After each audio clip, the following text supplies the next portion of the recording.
officiellement, bonjour, encore une fois.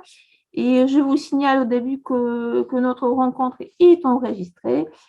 Vu la situation sanitaire, malheureusement, nous nous voyons aujourd'hui uniquement à distance via Zoom. Et ce sera le cas jusqu'à la fin de ce semestre. Moi, je m'appelle Alice Evorska, je suis chercheur au Centre de civilisation française et d'études francophone de l'Université de Varsovie, qui est un centre de recherche francophone en sciences humaines et sociales. J'ai le plaisir d'ouvrir cette séance de notre séminaire de recherche qui a pour sujet ce semestre les dynamiques de circulation des hommes et des idées. Dans ce cadre, nous accueillons aujourd'hui Bois-Rib Jostek avec un sujet passionnant, je dois dire, le temps, la montre, la ponctualité, une contribution à la recherche sur la modernisation de la société polonaise au XXe siècle. Après sa communication, j'invite tous à participer au débat. Vous pouvez aussi inscrire vos questions sur le chat. Błażej Jostek est historien, diplômé de l'Université de Varsovie et de l'École des hautes études en sciences sociales à Paris. Il est actuellement professeur assistant à la faculté d'histoire de l'Université de Varsovie et directeur du pôle recherche de l'Institut national d'architecture et d'urbanisme. Ces champs de recherche comprennent notamment l'histoire culturelle et sociale, l'histoire de la civilisation matérielle et l'histoire des villes, notamment de Varsovie. Il a publié, entre autres, des livres sur la vie des ouvriers de Varsovie pendant les années du stalinisme, sur l'espace public de la capitale à l'époque de Gomulka, et sur l'histoire parallèle de Bucarest et de Varsovie. Je vous remercie chaleureusement d'avoir accepté notre invitation et je vous passe tout de suite la parole. C'est moi qui dois remercier parce que pour moi, c'est très important. Le renouvellement, on peut dire, après presque 20 ans de la participation à ce séminaire. Et je regrette beaucoup que c'était 20 ans, mais quand même, on peut encore une fois commencer dans la vie presque toutes les choses. Alors, je recommence par remerciement pour Alicia pour cette très aimable introduction et je voudrais vous raconter quelque chose sur mon nouvel projet.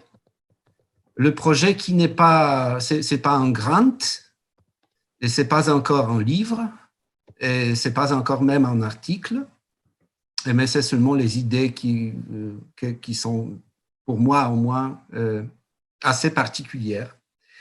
Et après d'avoir travaillé pendant plus que 20 ans sur l'histoire du temps présent, sur l'histoire ouvrière, l'histoire de la ville de Varsovie, j'en ai assez et je voudrais recommencer par un sujet plutôt lié à la civilisation, mais aussi à la culture de la vie quotidienne, de la vie sociale de l'Europe de l'Est, de l'Europe de centre-Est.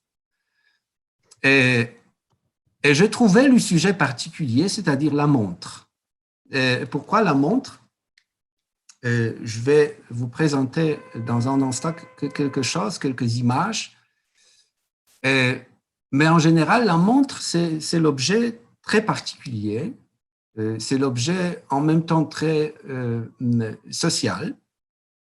L'objet qui nous donne la possibilité de partager le même temps avec les autres et aussi de partager le temps avec les institutions sociales, les institutions d'État, les institutions scolaires, etc., etc.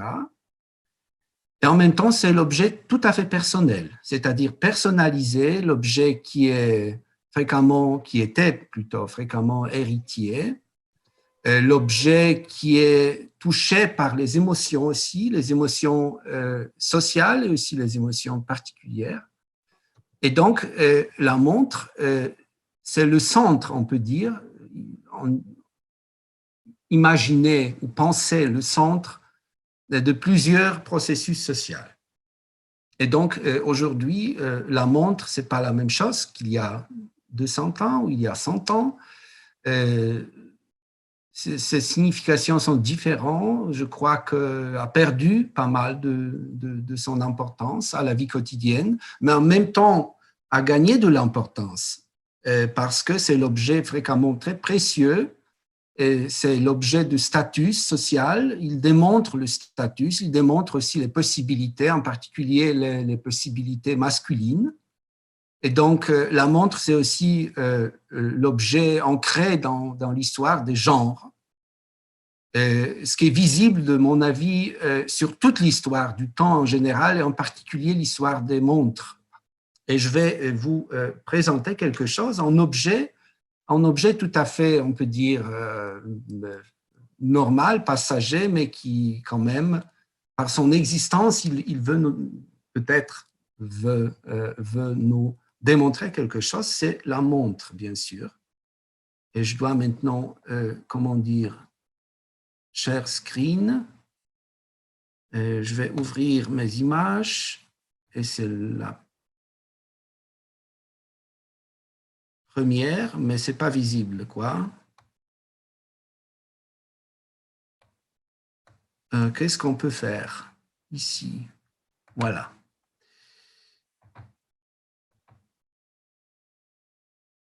Bien, est-ce que c'est visible? Oui, Est-ce qu'on voit? oui, C'est oui. la montre. Voilà, c'est la montre. C'est la montre assez délabrée, très ancienne, qui date, je vais raconter après, mais c'est la montre de poche. Et vous voyez sur le cadran les inscriptions. Il y a les deux inscriptions en général, mais voilà. Et la première, c'est son nom, c'est Lietuvos Watch.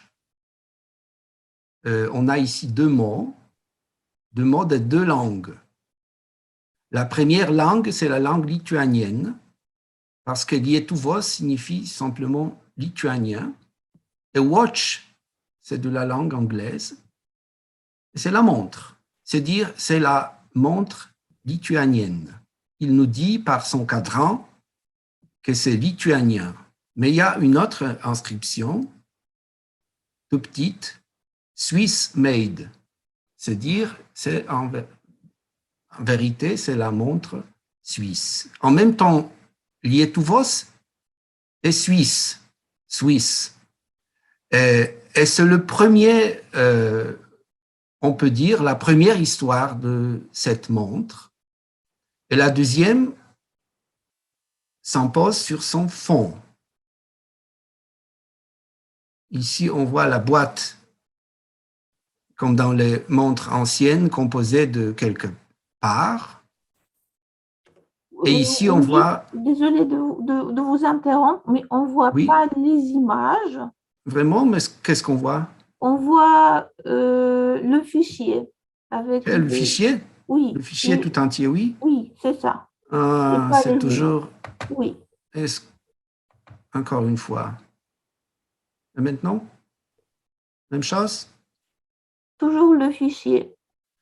Ça va, alors, et comme ça, la même chose. Bien.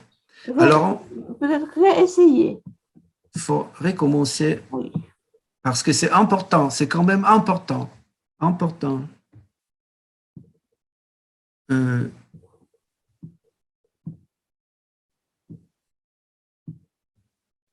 et c'est toujours, c'est la technologie. Je déteste ça et c'est pourquoi je me suis concentré sur les montres.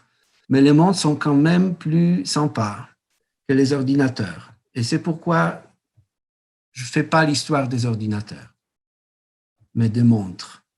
Bien. Alors, on va tenter encore une minute. Excusez-moi.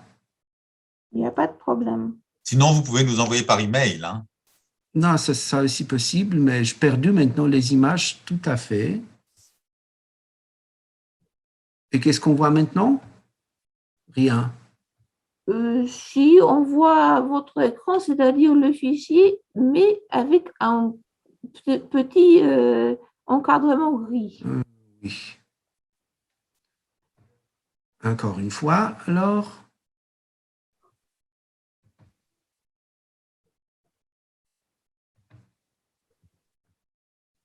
Et maintenant? Toujours même chose? pareil, oui.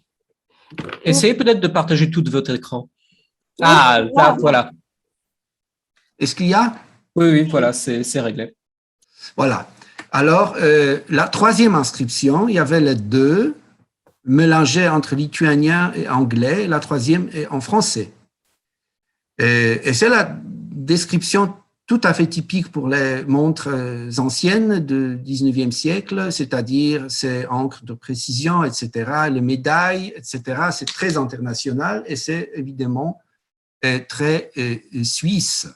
C'est-à-dire, les montres suisses ont gagné la réputation, ont gagné aussi les prix, les médailles, etc. Et sur la moitié des montres suisses de l'époque, on voit les images comme ça, les descriptions fréquemment très accentuées de sa précision, etc. Et c'est très international. Alors, on a trois éléments. Un épisode national, c'est-à-dire lituanien. Un deuxième, c'est, disons, les montres de l'exportation ont des descriptions type Swiss made, et c'était imposé en général par le marché américain. C'était ces, comment dire, ces exigences purement de la matière juridique d'indiquer loi de production. Et après, on a la troisième, c'est la fierté suisse de la production des montres. Mais ce n'est pas assez. Il y a encore une quatrième inscription sur la boîte, et j'espère que je vais quand même maintenant la démontrer. Et c'est ça. Est-ce qu'on voit? Non, encore une fois. Oui. Oui. Est-ce que vous voyez la description? Oui. Et ce n'est pas tellement facile à lire parce que c'est-à-dire c'est l'addiction, c'est pas mis par le producent, c'est papier attani gorod Kirovograd. C'est un russe en fait. Et c'était le cadeau. C'est la montre cadeau. C'est la montre qui était donnée par un père à sa sœur dans une ville de Kirovograd. Et la ville de Kirovograd existe en Ukraine aujourd'hui. À l'époque, c'était en Union soviétique. Alors, on a 4 éléments au moins. C'est l'exportation de la pensée technique suisse, c'est la fierté nationale lituanienne, c'est-à-dire c'est présenté comme la montre lituanienne, et encore une description tout à fait personnelle, c'est le cadeau donné en famille à la sœur, et c'est intéressant aussi parce que la montre est typiquement masculine, c'est-à-dire elle a changé son genre. Après quelques décennies de l'existence, je présume qu'après un trajet particulier lié aux événements politiques. C'est-à-dire, on a la montre qui a été produite en Suisse comme mécanisme, après été vendue en Lituanie comme lituanien à ses habitants, aux habitants de la Lituanie des années, je crois, 20, c'est-à-dire c'est sûrement après la Première Guerre mondiale. Et la montre a les formes assez anciennes, plutôt du 19e siècle, mais il appartient à la culture de l'entre-deux-guerres, c'est-à-dire à la culture de l'État lituanien indépendant. Et chacun État indépendant du XXe siècle voulait se créer les instruments de la modernité, y compris l'industrie de précision. Et je vais raconter après sur le cas polonais, mais ce cas est très intéressant parce qu'il est très, très typique pour le 19e et 20e siècle. C'est-à-dire, c'est l'exportation de la pensée industrielle de l'Ouest à l'Est. Et c'est la signification de l'essor technique et matériel des sociétés, des États, des nations, des États-nations, en fait. Et ces voies-là l'État-nation s'est créé les symboles de sa souveraineté, de sa fierté, y compris les montres. Mais ce montre a été évidemment ou vendu, ou perdu, ou simplement pris par les gens qui ont occupé Lituanie après 1940. Et certainement, cette montre a changé aussi la famille, ou en général a changé la possession, est devenue une montre à la province de l'Empire soviétique pour devenir un cadeau d'un père à une fille dans les années, je crois, 50. C'était les années de l'essor de l'industrie de précision soviétique. On a commencé après la Deuxième Guerre de créer ses propres montres, les propres Pabieda, propres Palyot, propres Sputnik, propres montres Rakieta, c'était les montres des années 50. Mais quand même, au début, cette production était tout à fait insuffisante, c'est-à-dire les gens se procuraient les montres par les biais des liaisons plutôt du marché noir ou des liaisons familiales, et fréquemment les montres allemandes, des territoires annexés de l'Allemagne ou territoires occupés de l'Allemagne, mais aussi les montres de territoires occupés par l'Union soviétique en Europe centrale, c'est-à-dire dans ce cas Lituanie. Et alors, cette montre nous démontre le trajet, un trajet personnel et aussi politique, et trajet de civilisation, et qui a eu lieu dans les années entre 1940 et 1950, de mon avis. Alors, les montres puissent parler, puissent nous parler les histoires. Et c'est mon premier point, que l'histoire, en général, en tout cas en Pologne, on observe ça depuis les décennies, les historiens, ils préfèrent les sources, disons, les sources typiques de type d'archives et les types d'écriture. Et ici, on a un peu d'écriture, mais on a aussi l'objet. On a l'objet qui est matériel, qui est historique, et qui nous engage en histoire d'une certaine manière, c'est-à-dire nous engage à découvrir aussi les côtés plus obscurs de l'histoire, et aussi les côtés, même si c'est très évident pour tout le monde que les montres, la mesure du temps, etc., c'est le fondement de la modernité. Bizarrement, ce sujet est vraiment très, très rarement, retrouvé ou ancré dans notre conscience des historiens. Et voilà pourquoi les montres. Comme en général dans l'Europe du centre-est, l'industrie de précision était très, très, très peu développée au 19e siècle et au 20e siècle. Et le développement réel de cette industrie a eu lieu sur les territoires de la République tchèque d'aujourd'hui, et aussi, on peut dire, sur les terres de l'Allemagne qui sont entre la Pologne et l'Allemagne, c'est terrain discutable. Mais en général, dans l'Europe de l'Est, cette industrie n'existait pas. C'était plutôt l'artisanat qui était constitué par les milliers de petits artisans qui achetaient en général les mécanismes, les boîtes et les autres parts des montres en Suisse, et produisaient les montres avec les inscriptions nationales, les inscriptions aussi, les noms des fabricants locaux, et ça donnait, l'impression que cette industrie existe réellement. Et le même cas en Russie tsariste, c'était la cour de Pétersbourg qui était la première source d'inspiration s'il s'agit de la production de montres, et c'était pas l'industrie, mais aussi l'artisanat, en fait très développé, mais développé avec l'aide de la technologie suisse en général, qui était pour les plus riches en général, les gens les plus riches, les plus propres au pouvoir de Pétersbourg, etc. Et après, comment dire,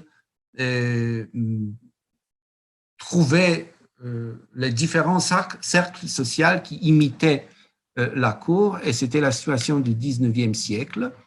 Mais la montre, parlant plutôt sur la vie sociale dans l'échelle plus large, sur la vie sociale des ouvriers, la vie sociale des gens du peu, la montre est très associée à l'industrie.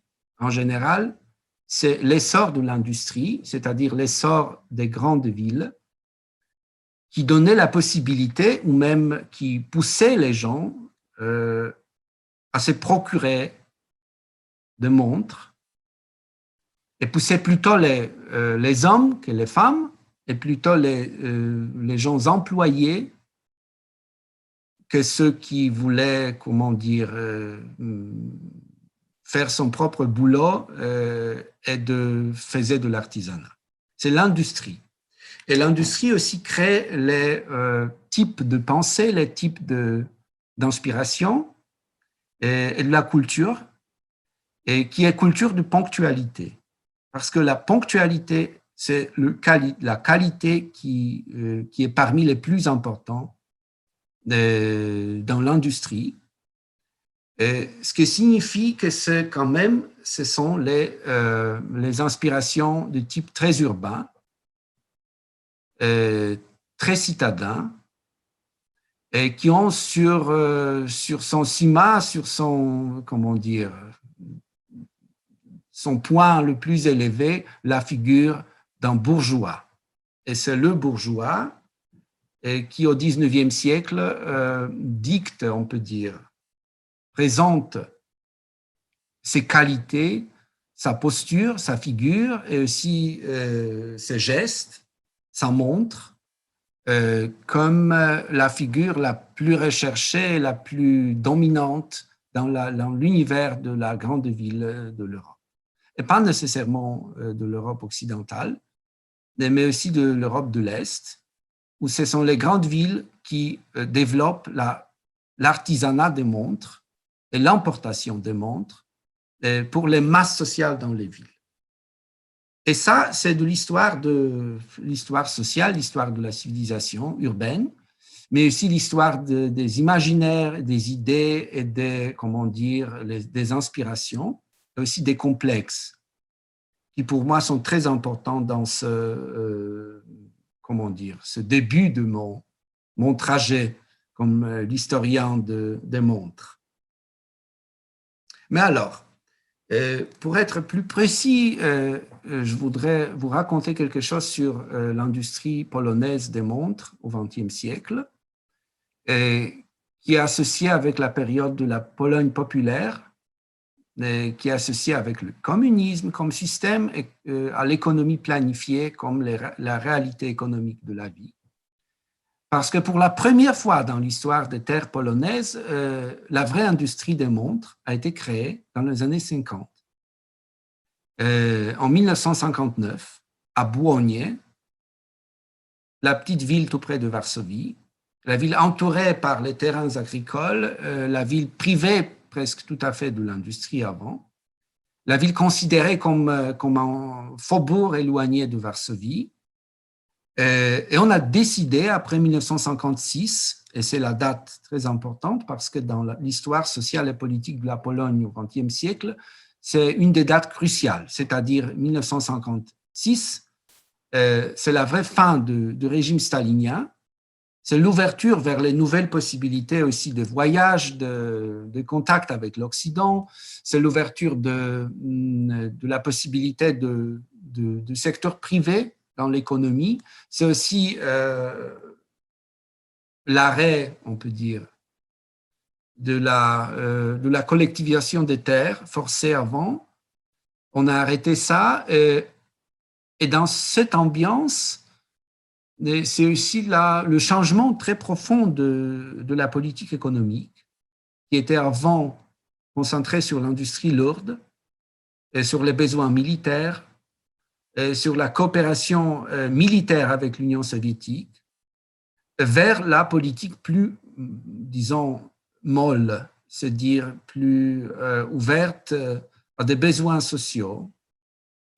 Et parmi ces besoins, ce sont aussi les objets privés, les objets liés à la vie quotidienne qui ont été produits. Pour la première fois, après 1956, on commence la production des voitures populaires, Serena. On commence de produire les différents objets de la maison. On ouvre les usines des meubles, on ouvre les usines des différents objets, de la vie quotidienne. L'appareil photo, par exemple, et aussi les montres.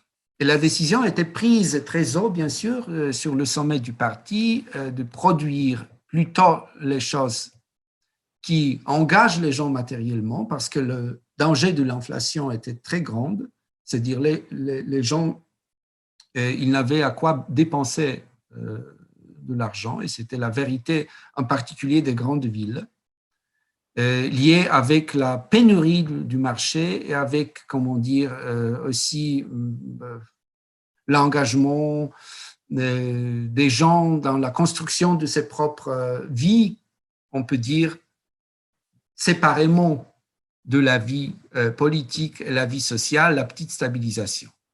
Et alors, la montre à Boulogne.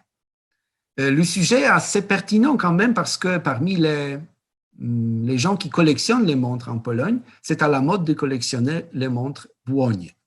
Et si je vais arriver à le faire, je vais bien sûr tenter de démontrer quelque chose. Est-ce qu'on voit? Pas encore, bientôt. Pas encore, oui. Ça tourne. Oui. Voilà. Et c'est un exemple. C'est la montre polonaise dénommée Wars. Et ce nom est bien clair à Varsovie. Ça signifie Wars, c'est le caractère de légende. Vars et Sava ont, ouvert l'histoire de Varsovie. Alors, Vars, c'est très masculin et la montre est aussi masculine. Et la montre a le cadran avec le filet description, anti-choc, etc. Et ce n'est pas visible, mais il y a aussi l'inscription « Made in Poland ». Alors, c'est la montre polonaise. La montre qui est liée, associée à la vie, à la culture de Varsovie, produit dans les années 60 à Boulogne. Et voilà, dans cette montre, il y a le mécanisme soviétique, ce qui était bien sûr invisible, était bien connu, mais invisible quand même. Et le mécanisme soviétique qui souligne les relations entre l'usine de Boulogne et l'industrie des montres soviétiques à l'époque. Et j'ai même trouvé quelques informations dans la presse suisse dans les années 60 sur cette usine à Boulogne. Bien sûr, cette usine n'était pas du tout la concurrence pour l'industrie suisse, mais quand même a été vue, a été mentionnée, et aussi les liaisons entre l'industrie vraiment très grande à l'époque soviétique, l'industrie des montres, et la Pologne a été soulignée, a été visible. Pour la première fois, on a ouvert la production des montres en Pologne et c'était bien sûr, je vais trouver en image, c'était très, très popularisé par la presse. Par exemple, j'ai ici quelque chose.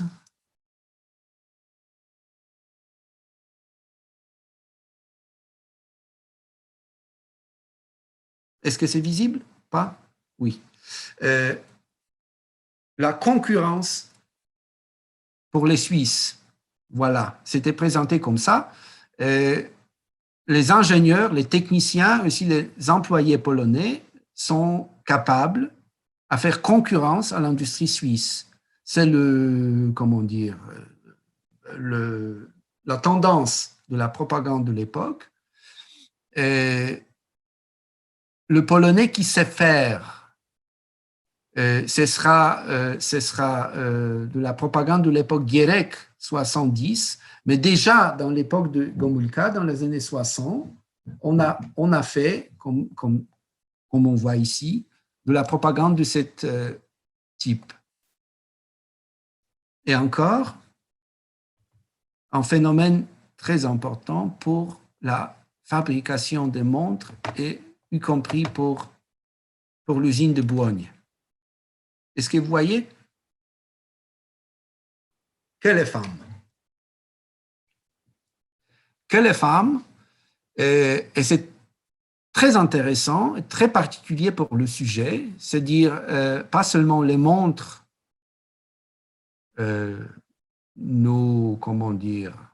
présentent le genre, mais aussi sa production est très ancrée à l'histoire sociale des genres. Comme en Suisse au 18e, 19e siècle, en particulier 19e, en Pologne aussi, c'était les femmes qui très rapidement ont été engagées à la production des montres, et en particulier sur les terrains agricoles. Et on a le marché du travail près de Varsovie, les années 60, 50, 60, la prédomination de l'agriculture, l'absence quasiment totale de l'industrie développée. Alors, tout le monde qui veut s'employer à l'industrie, avancer socialement, à langage de l'époque, trouvait la chance à Varsovie. Mais Varsovie était quand même entourée de la barrière administrative, c'est-à-dire ce n'était pas très facile de trouver, en particulier de la maison, en fait, de l'appartement. Et de l'autre côté, la proximité des villes comme Boulogne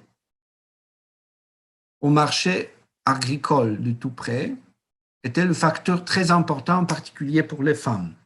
Pour les femmes, il y avait presque de boulot, c'est-à-dire les hommes trouvaient le boulot dans la construction, disons dans les usines, etc., les usines de l'industrie lourde. Les femmes sans éducation, sans vraie éducation, qui donnerait la chance d'être, par exemple, la professeurice à l'école, était en fait dans la niche, dans l'espace social de très peu de possibilités. Et ça crée aussi pour le pouvoir central le problème du chômage. Et le chômage, c'était quelque chose de très, très contraint à l'imagerie sociale et politique du socialisme. Alors, l'industrie comme telle, l'industrie de la montre, donnait la chance aux jeunes femmes des terrains agricoles de trouver très vite le boulot, et après quelques semaines même ou quelques mois de l'apprentissage, de devenir les vraies ouvrières. Elles devenaient les ouvrières de l'industrie de montres. Elle était seule dans plutôt de cas, c'est-à-dire avant mariage. Mais elle trouvait de l'argent parce que l'agriculture, ce n'était pas facile pour les femmes de se baser, de se consolider la situation.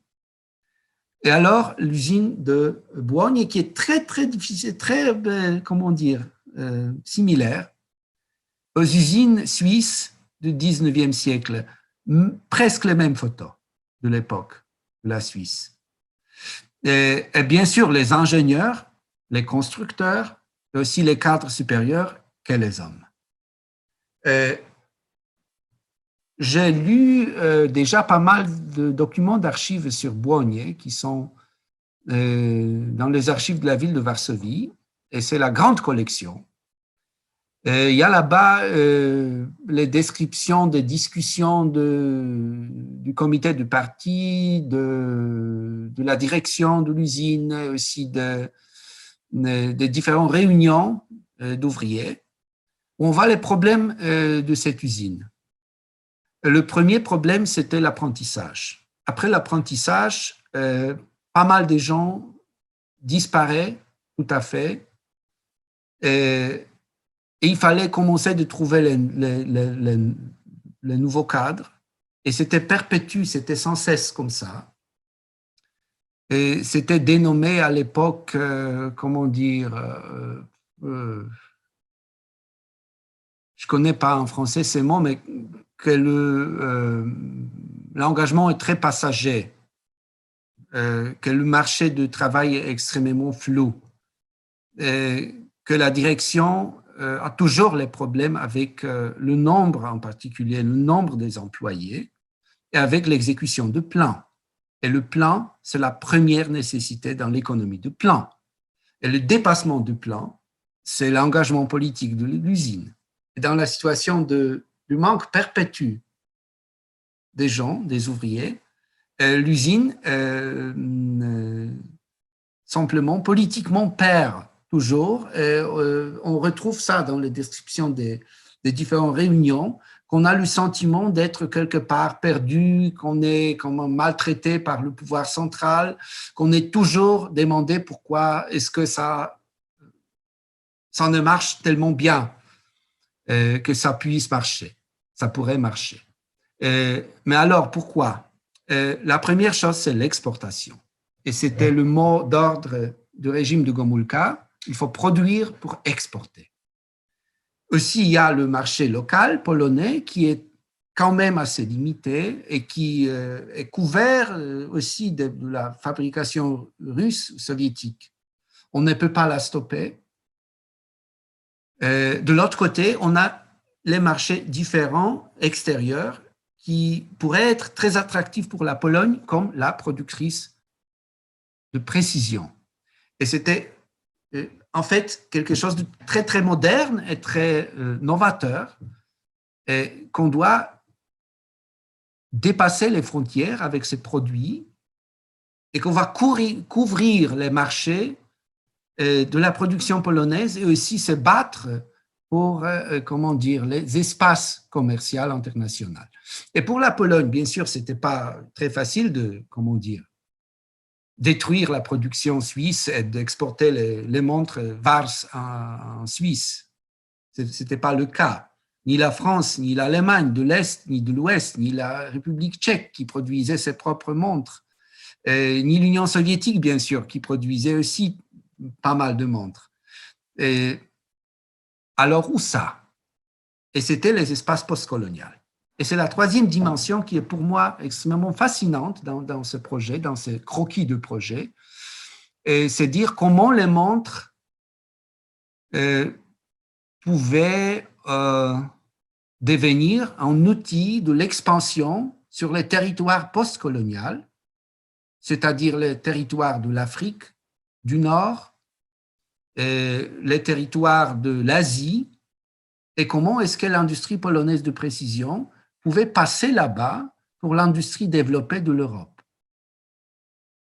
Et c'est bien visible dans les documents que c'est une stratégie, c'est la stratégie de la promotion.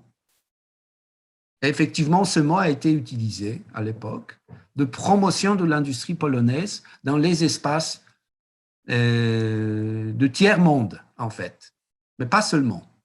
Parce que le premier marché, j'ai découvert, des montres de Bouonnier, c'était le marché albanais. Alors, il y avait en Europe aussi les espaces, de ce point de vue complètement désert, qui étaient très attractifs parce que, en fait, dans les années 60, c'est le moment où quand la société albanaise est forcée de devenir la société industrielle. Alors, le développement de l'industrie en Albanie, soutenu par l'Union soviétique, après par la Chine, dans les années 60, c'est le phénomène très particulier. En même temps, la pauvreté générale et le manque des outils et le manque des objets, en général, le manque des objets modernes, crée de l'Albanie un marché très attractif pour la Pologne. Et on commence en fait, d'exporter massivement les montres de Błonie vers l'Albanie. Et jusqu'à maintenant, les gens de la Pologne qui collectent les montres, ils voyagent volontiers à l'Albanie parce qu'il y a les découvertes inédites là-bas, parce qu'on produisait les séries très courtes des montres qui sont absents en Pologne et qui sont là. Et c'était le but, c'était le premier moment de cette expansion pensée de l'industrie de précision, c'était l'Albanie. Après l'Albanie, un peu vers l'Hongrie, mais ce n'était pas vraiment le cas. Le cas, c'était l'Inde. Et aussi l'Afrique du Nord. Et l'usine de Błonie, par le biais des grands, comment dire, structures d'exportation de la Pologne populaire, parce qu'en Pologne populaire, comme vous le savez peut-être, les entreprises ne pouvaient pas librement échanger les biens, échanger économiquement avec les autres pays. Alors, par le biais de l'administration très, très, très puissante de l'exportation polonaise, ils commencent de créer l'image de l'industrie, créer l'image des montres de Błonie pour exporter de plus en plus de montres vers l'Afrique et vers les autres continents. Vers le milieu des années 60, ces plans sont déjà très développés. En même temps, on continue l'expansion interne, qui est aussi liée dans le même degré avec l'expansion industrielle de la Pologne elle-même et aussi de l'urbanisation massive du pays. Après 1963, statistiquement, la Pologne, c'est plus pays agricole, mais pays industriel agricole, c'est-à-dire plus que moitié des employés engagés à l'industrie. Et statistiquement, c'est 63. Et comment dire, l'appétit modernisateur de la société est croissant. Et c'est très visible aussi dans les besoins quotidiens, y compris les montres. Et il faudrait raconter très, très beaucoup sur le marché noir de montres en Pologne qui était dominé tout à fait par la Suisse, par le montre d'Elbana, Atlantic, etc., de la production suisse, Doxa, etc. Et c'était le vrai soif, c'était l'appétit extrêmement poussé vers les montres, vers les vraies montres. Le montre typique, c'était le montre soviétique, est-allemand, mais ni les montres est-allemands, ni les montres tchèques, ni les montres soviétiques n'ont été tellement, comment dire, engagés dans le discours national et en même temps discours modernisateur que les montres de Błonie. Et autour des montres de Błonie, on a créé aussi de la propagande interne, c'est-à-dire les montres de Błonie nous démontrent la voie vers la modernité, vers l'homme ponctuel. Et je vais vous donner l'exemple, pour moi très frappant, de cette tendance. Merci de patienter.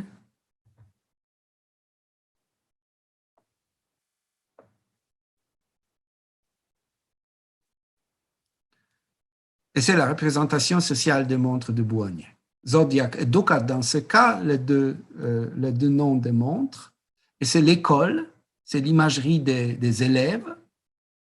Il y a les élèves, il y a aussi le professeur qui est masculin, qui est homme âgé et qui présente les montres et la voie vers la modernité. Et la modernité, c'est la ponctualité, c'est-à-dire ce sont les qualités sociales de très bourgeois, en fait, du 19e siècle, employées dans la propagande industrielle de la Pologne des années 60. Et cette propagande, elle avait plusieurs faces, plusieurs aspects. Et on peut aussi bien raconter sur, par exemple, la fierté nationale qui a été soulignée là-bas, les qualités locales, c'est-à-dire Bouogné qui était inconnu jusqu'à maintenant, comme la ville industrielle. Et c'est aussi un autre élément, parce que je racontais sur les femmes qui travaillaient là-bas, qui étaient engagées comme ouvrières. Mais aussi important, c'est le facteur des cadres supérieurs, c'est-à-dire de la construction d'une fierté industrielle du lieu, qui a été très bien définie par la tentative de créer sa propre montre, c'est-à-dire la montre avec le mécanisme polonais. Il voulait cesser de l'importation de l'Union soviétique et de créer les mécanismes polonais. C'était environ 1953-4 que le projet a été né. Et après, les ingénieurs ont commencé de dessiner, après de créer les prototypes des mécanismes. On a créé 1000 exemplaires de la montre polonaise avec le mécanisme polonais. Et vous pouvez bien imaginer combien c'est recherché aujourd'hui et combien c'est sur la bourse, combien ça vaut. Mais après cette série d'une 1000 d'exemplaires, tout à coup, la décision politique a été prise de renoncer à la production des montres. Et c'est le deuil provoqué par cette décision qui est toujours vivant aujourd'hui parmi les patriotes de Bouogné, qui sont maintenant, bien sûr, les gens plutôt jeunes, qui circulent à l'Internet sur ses trouvailles, etc., et sur son savoir sur l'horlogerie. Mais aussi, ça crée, et ça va être le fin de ma présentation, ça crée un mythe d'aujourd'hui qui est visible, que vous pouvez le retrouver dans plusieurs sources sur l'Internet, le mythe de la production nationale des montres perdue, stoppée, détruite par l'hégémonie de l'Union soviétique. Parce que selon cette idéologie, ce mythe, c'était l'Union soviétique, le pouvoir soviétique, de peur de la concurrence polonaise ou peut-être du génie polonais, parce que ce mécanisme était prétendument les plus performants du monde, que Moscou, bref, a décidé de cesser la production des montres polonaises. Et on a ce mythe dans plusieurs reprises perpétué, modifié, employé dans plusieurs endroits, et même dans la production des nouvelles montres polonaises Bouogné. Récemment, il y a quelques années, 3 types ont décidé d'ouvrir une petite entreprise produisant les montres Bouogné, avec les mécanismes japonais, mais dans le cadran, sur le cadran, on a la description Made in Poland, tout à fait comme dans les années 60. Et dans les énonciations, dans les documents publiés à cette occasion, ils ont décrit le mythe tout entier,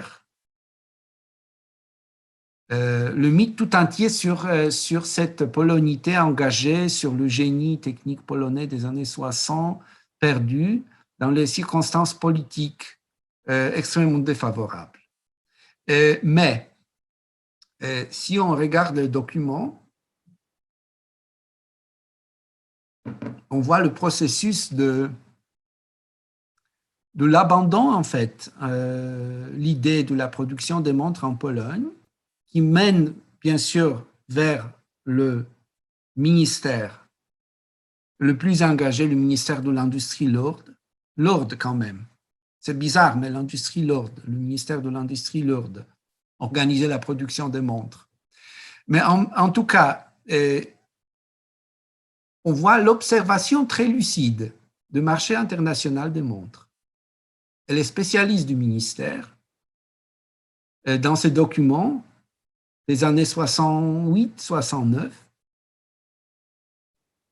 ils décrivent le changement, très grand changement dans le marché international qui consiste sur l'introduction de quartz, comment dire, de mécanismes de type nouvelle. Et dans ce processus, c'était Japon, et en particulier Japon, mais aussi les États-Unis, très engagés déjà, produisant les montres qui faisaient, comment dire, tomber tout à fait dans les années 70 l'industrie horlogère suisse. Et c'est dire, c'était l'essor de l'industrie quartz sur le marché international, et en particulier du Japon, est indiqué dans ce document comme le facteur qui quand même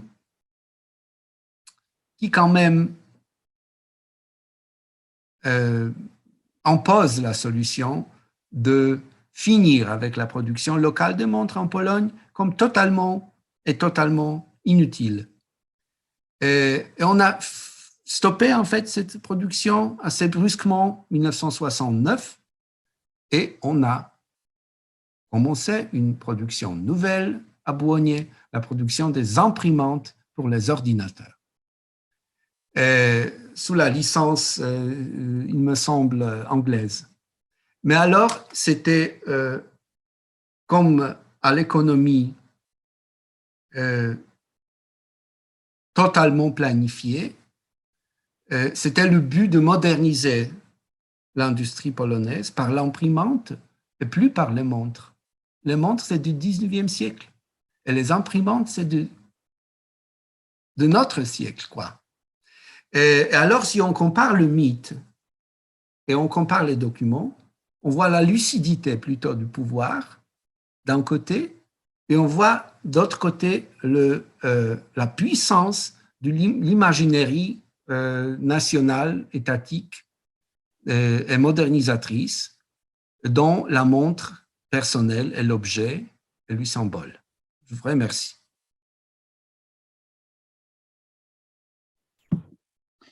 Un grand merci pour cette présentation et ainsi j'ouvre le débat. J'attends vos questions.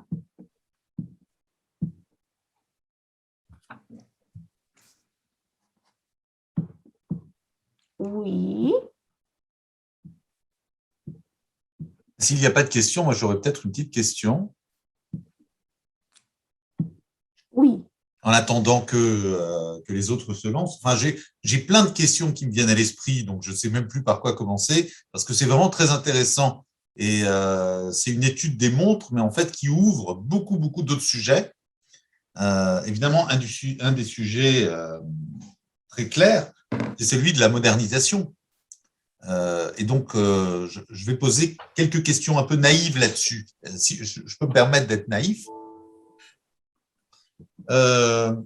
D'abord, quand la Pologne utilisait des montres avec mécanisme de l'Union soviétique, ça donne l'impression que la Pologne était une semi-périphérie, mais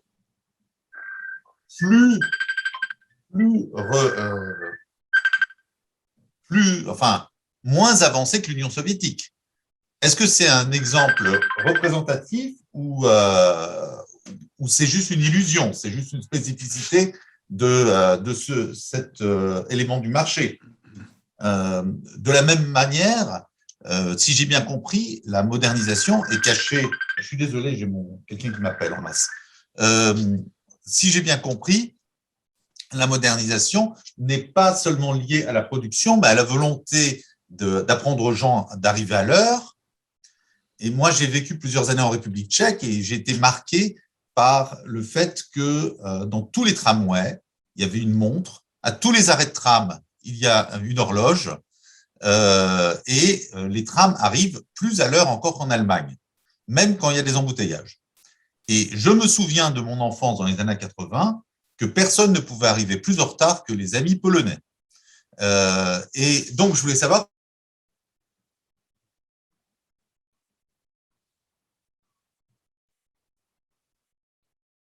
On a perdu Et je crois, le fil. on a perdu Nicolas.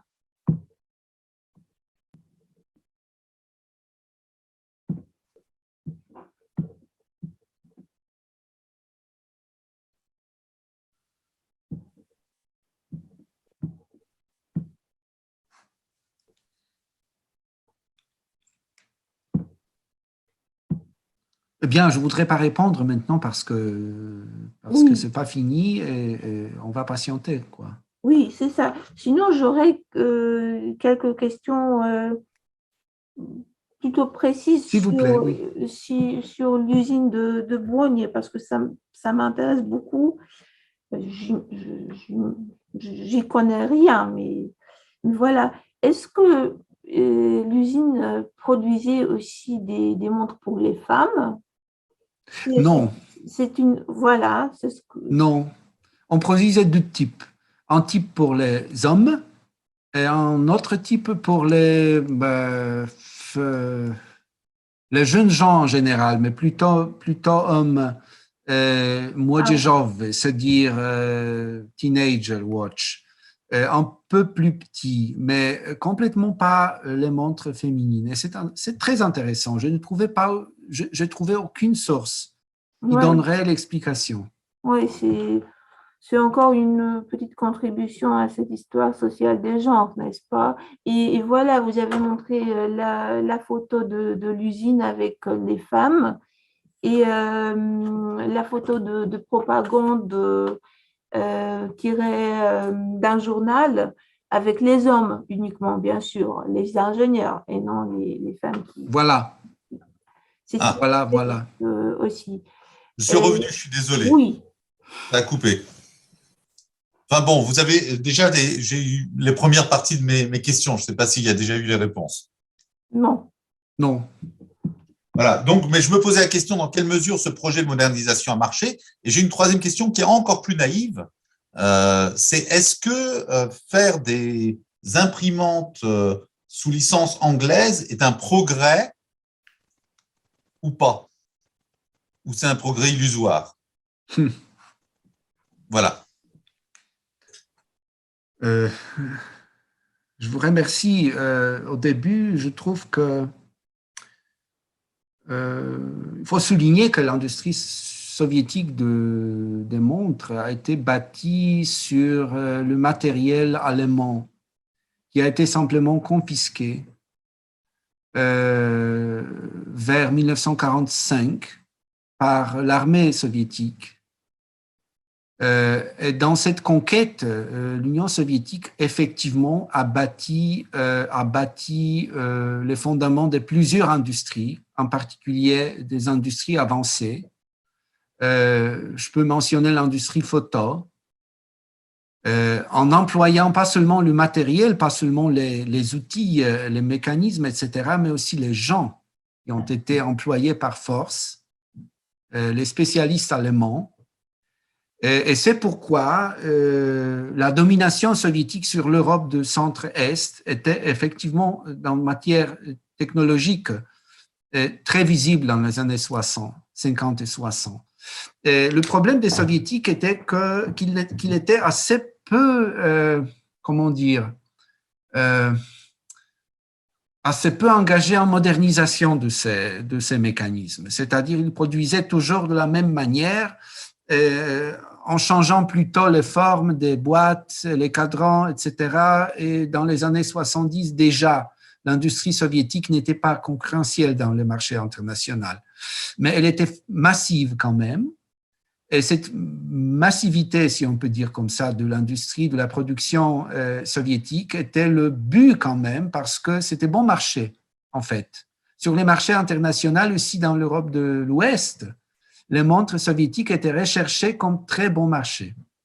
Et le problème économique était telle que Pologne n'était pas capable de produire les montres plus, comment dire, bon marché que les montres soviétiques. Alors, économiquement, c'était même stupide de produire les mêmes choses qu'on peut importer très, très facilement de l'Union soviétique. Et c'est aussi un des buts, comment dire, on peut dire que le but, c'était l'exportation. Et c'est la question des imprimantes. Est-ce que c'était l'avancement? Oui, certainement, c'était l'avancement technologique parce que ça engageait les employés déjà vraiment bien qualifiés, plus qualifiés que pour les montres.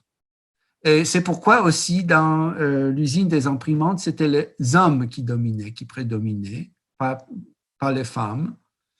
Et de l'autre côté, le but était le même, c'est-à-dire l'exportation.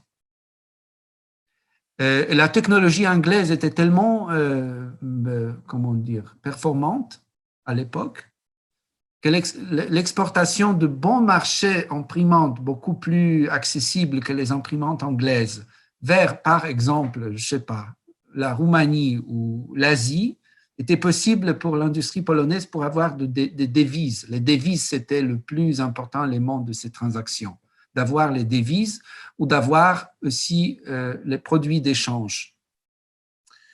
S'il s'agit de retard et de la ponctualité, c'est grande histoire. De mon avis, peut-être en livre, il faudrait écrire sur la ponctualité comme l'élément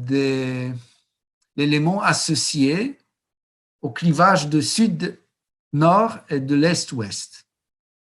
Et si les Polonais sont en retard, si les Polonais sont ponctuels, c'est la même, ou encore plus, on peut dire, sur, par exemple, les Italiens ou les Albanais ou les Roumains. En Roumanie, par exemple, je vais faire un petit passage parce qu'en Roumanie, la même idée est venue dans les années 70 de produire la propre montre. Et c'était Nicolae Ceausescu qui a donné l'ordonnance vers 1979, produisait les montres roumaine. Et l'industrie roumaine, bien sûr, tout à fait immédiatement a employé cette idée et a commencé d'employer le mécanisme chinois, pas soviétique. Et c'était la décision politique de coopérer avec la Chine plutôt qu'avec l'Union soviétique. C'est très politique, ce mécanisme de montre. Toujours et partout, la question des mécanismes de montre est extrêmement politique. Et pour la Roumanie, c'était le même essor que pour la Pologne, de bâtir de toutes pièces l'industrie de type avancé. Et je suis sûr que, même si c'était très ancré en politique, les émotions des gens, des ingénieurs, des employés de ce type d'industrie étaient très nationales. Et peut-être la montre, c'est une des choses comme la voiture, par exemple. Polski Fiat, c'était la fierté nationale, même si c'était le produit tout à fait italien, la technologie, etc., le support Warszawa. italien. Warszawa aussi soviétique. Il y avait Warszawa, voilà. Et cet élément national, même dans le stalinisme, est très important. Et après, pas moins. On voit ça fréquemment dans les documents de cette usine, et dans les discussions sur le foire, des réunions simplement des employés. On voit ça, on souligne ça. C'est nous qui produisons les montres. C'est nous qui voulons les exporter. C'est au nom de la Pologne qu'on va les exporter. Que tout le monde va savoir que l'ingénieur polonais est capable de faire la vraie montre. Et tout ça. Et massivement, c'est-à-dire à l'échelle industrielle, pas de manière artisanale comme c'était avant. Et sont les deux mythes essentiels du XXe siècle qui ont été engagés, c'est-à-dire un mythe industriel, modernisateur, et le mythe national, ou même mythe de type nationaliste.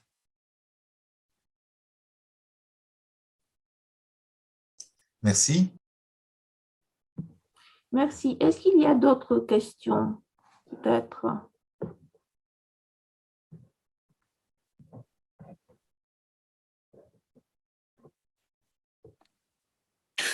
Bon, j'ai une petite question, peut-être pas très élaborée, mais je me demandais si avec la transition vers les imprimantes, il n'y a pas eu un essai en tant qu'innovation technologique et prestige, par exemple, de développement de monde digital.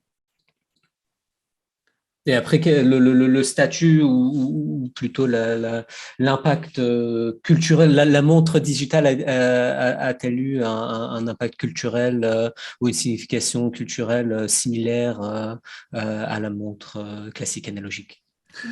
Oui, c'était la deuxième vague, on peut dire, dans les années 70. L'industrie polonaise aussi a commencé à produire les montres digitales. Et aussi sur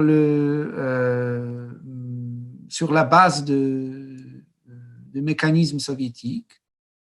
Et c'était la deuxième vague, mais je trouve que ce n'était pas vraiment tellement important à l'époque. Quand même, la Pologne est plutôt ouverte, c'est dans les années 70, vers les importations. Et on importe massivement les montres japonaises, les cadeaux pour la première communion. Depuis cette décennie, ce sont les montres japonaises ou les montres Hong Kong. Et dans ce cas, je crois que quand même, cette charme de la montre nationale est perdu. On peut dire que dans les années 60, dans la situation de la closure relative de la Pologne, de la réduction de ces possibilités de voyager, de voir le monde, etc., c'était l'ambiance différente. Je ne trouve pas les traces d'émotions tellement vivantes qui auraient été liées avec les montres digitales. Et je vois la question, quelle est l'origine de votre intérêt aux montres? Tout à fait personnel, parce que la montre, c'est l'objet personnel. J'ai perdu la montre de mon père. Elle a été volée simplement à la bibliothèque universitaire de Varsovie. Et c'était la première montre de mon père achetée pour le premier salaire en 1964. Il a acheté la montre soviétique, pas polonais, Paliot. Et avec cette montre, il vivait 30 ans. Et après, il a transmis cette montre à moi, et moi, je l'utilisais dans les années 90, et tout après 2002, je crois, elle a été volée. Et cette perte, je l'ai effectivement souffert très, très, très, très visiblement, parce que pour moi, mes relations avec père n'étaient pas chaleureuses, mais quand même, la montre, c'est l'objet tellement familial, tellement important et tellement durable aussi, parce que c'est très durable. L'industrie traditionnelle, l'industrie de montres, ce sont les choses très durables qui peuvent survivre 100 ans ou plus sans problème. Il y a les montres du 19e siècle qui, presque sans problème, marchent, même sans les interventions. Et c'est la première chose. La deuxième, c'était l'ennui, c'est-à-dire j'étais ennuyé par l'histoire, disons, de Varsovie, aussi l'histoire politique qui prédomine en Pologne. Je voudrais présenter quelque chose qui serait sur le carrefour, on peut dire. C'est-à-dire, c'est le carrefour entre différents problèmes. Et c'est la montre pour moi. C'est l'origine. Merci. J'invite monsieur le professeur Martin Kula à poser la question ou formuler une remarque. Plutôt une observation et des observations tout à fait de la nature différente. Tout d'abord, il m'a intéressé beaucoup cette nouvelle approche aux études historiques, au moins nouvelle ou plutôt rare en Pologne, et une approche qui est basée non sur le document ou peut-être pas surtout sur le document, mais sur les différents objets, etc., etc. C'est rare en Pologne. D'ailleurs, cette approche me rappelle l'approche des archéologues. Et la tradition appliquée lors des études archéologiques, c'est que le professeur pose sur la table devant les étudiants, je sais pas, un pot cassé et dit aux étudiants, mesdames, messieurs, dites-moi tout ce que vous pouvez dire sur la société qui a produit ces pots cassés.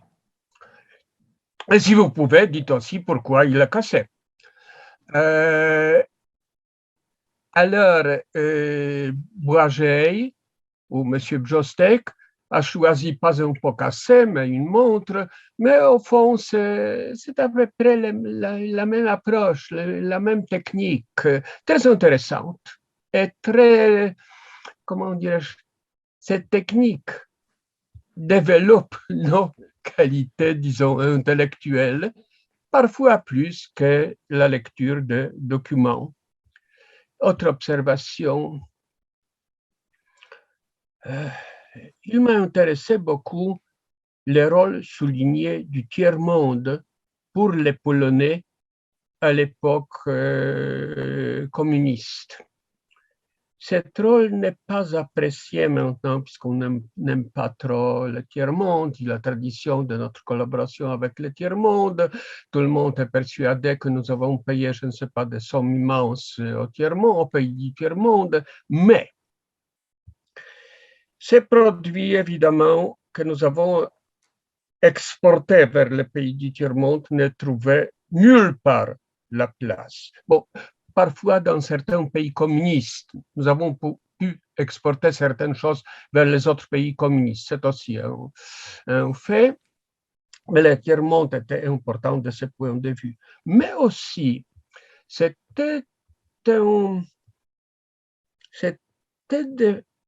les ingénieurs polonais qui ont travaillé dans le tiers-monde ou ceux qui ont forcément accompagné l'exportation vers le tiers-monde ont pu non seulement gagner beaucoup d'argent, mais ont guéri leur petit complexe, je dirais comme ça.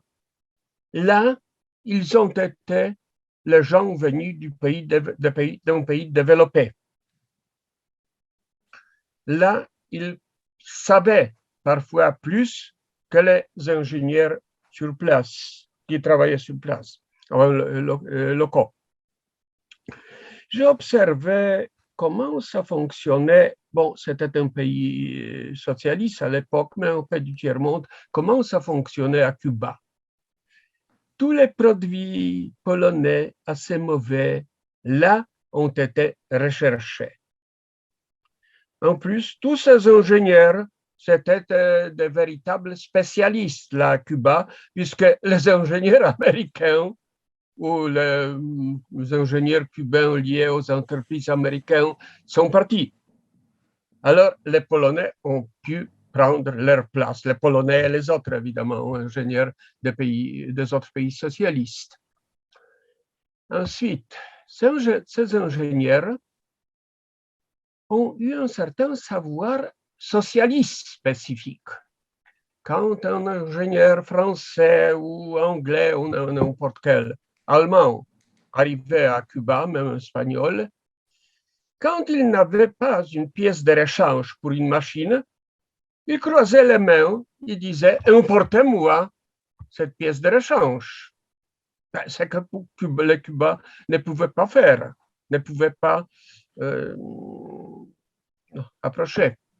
Les ingénieurs polonais savaient parfaitement comment réparer quelque chose qui était irréparable en Pologne sans investir des devises fortes, enfin de l'argent fort. Et ensuite, c'était aussi un médicament pour guérir nos petits complexes. C'était notre position là. Nous étions ceux qui sont venus du monde, je sais pas, d'Europe, du monde, comme je l'ai dit déjà, développé, ou soi-disant développé. C'est pour la première fois dans ma vie, je pouvais là distribuer à Cuba, distribuer les petits gadgets que j'ai apportés en cadeau de Pologne. Et j'avais le plaisir qu'avaient probablement nos amis français qui sont venus à l'époque à Varsovie et nous ont distribué les petits gadgets aussi. C'est tout. Merci bien. Est-ce que je peux intervenir? Oui, oui, bien sûr. Je te remercie beaucoup pour cet commentaire. Je dirais que peut-être on peut aussi suivre le sujet des montres comme cette sublimation du complexe colonial dont tu viens de parler, c'est-à-dire la sublimation d'un complexe qui était très profond, de mon avis, parmi les élites polonaises, en particulier techniques. L'appétit de colonisation, jamais satisfait avant. Par contre, fréquemment, comme Maria Janion, ça décrite de manière vraiment brillante, c'était en bizarre, complexe, ambigu, d'un côté d'être supprimé, et de l'autre côté de dominer culturellement sur l'élément, par exemple, russe. C'est le sentiment ambigu qui était, comme tel, aussi visible dans les questions techniques, dans les questions des relations avec tiers-monde, parce que c'était pour la première fois que la Pologne pouvait passer pour un pays très développé techniquement et aussi engagé en modernisation des autres pays de manière quasiment coloniale. Comme c'était dans les années 60-70 en particulier, par le biais des entreprises polonaises de construction et d'exportation. On construisait les usines, on construisait les stations de potence, les ponts, construisait aussi les usines, filles de l'industrie polonaise, comme en Égypte, où on construisait les voitures polonaises dans les années 80.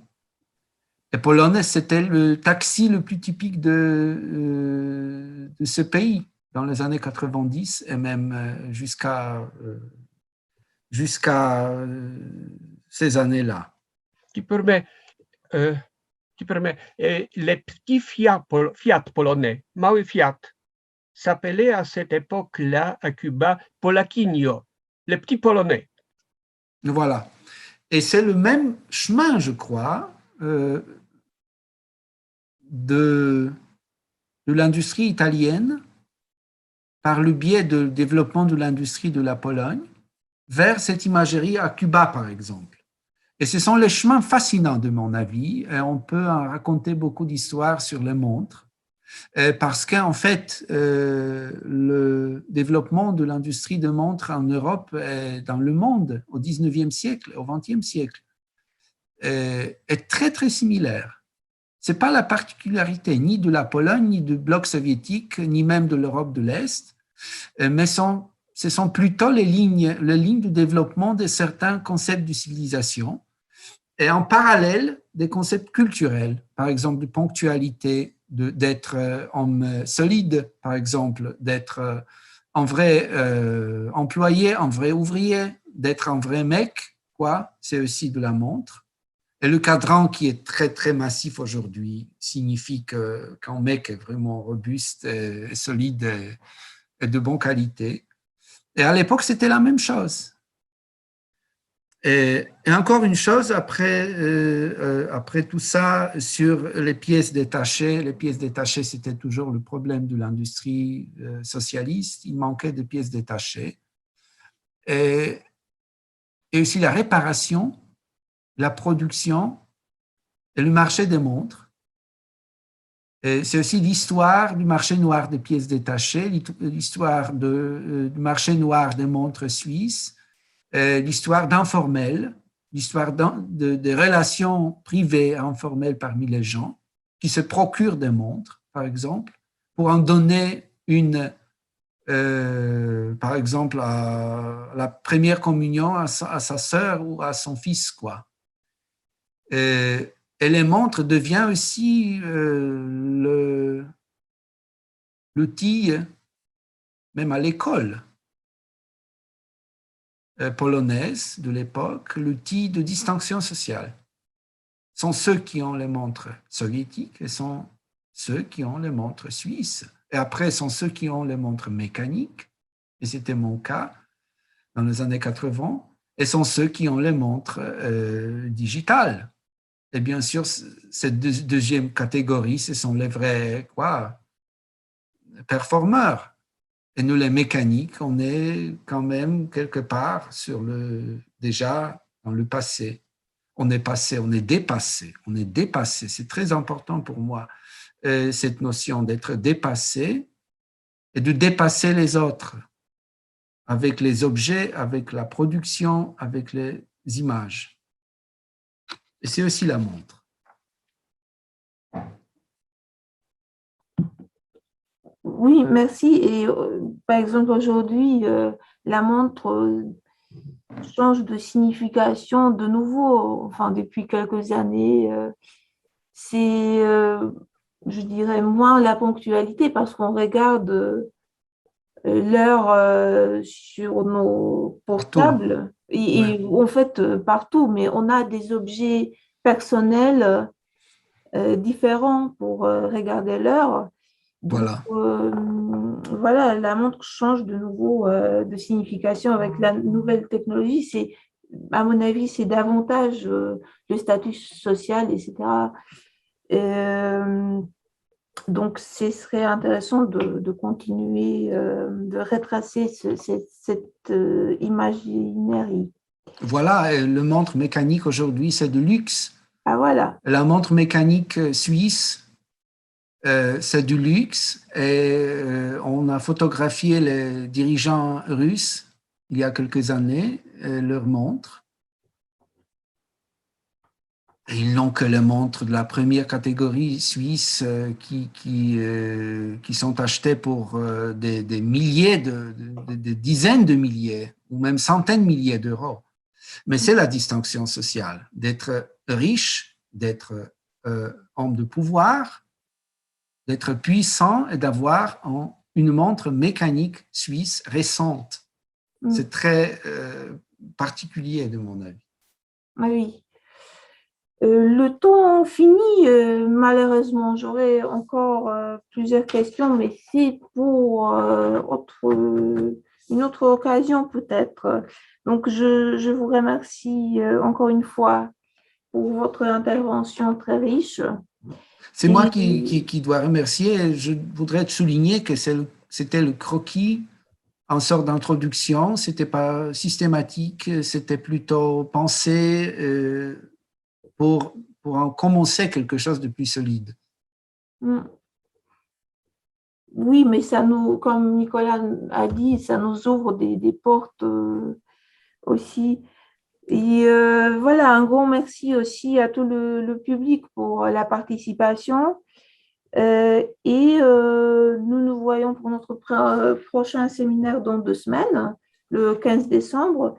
Et notre invitée, Maria Till, va présenter les principales thèses de son doctorat soutenu à l'École des hautes études en sciences sociales à Paris, consacrée aux relations artistiques franco-polonaises entre 1945 et 1981, analysée du point de vue de la sociologie de Pierre Bourdieu. Donc, je vous invite chaleureusement à cette prochaine séance. Encore une fois, malheureusement, uniquement en distanciel sur Zoom. Merci pour aujourd'hui et bonne soirée à tous.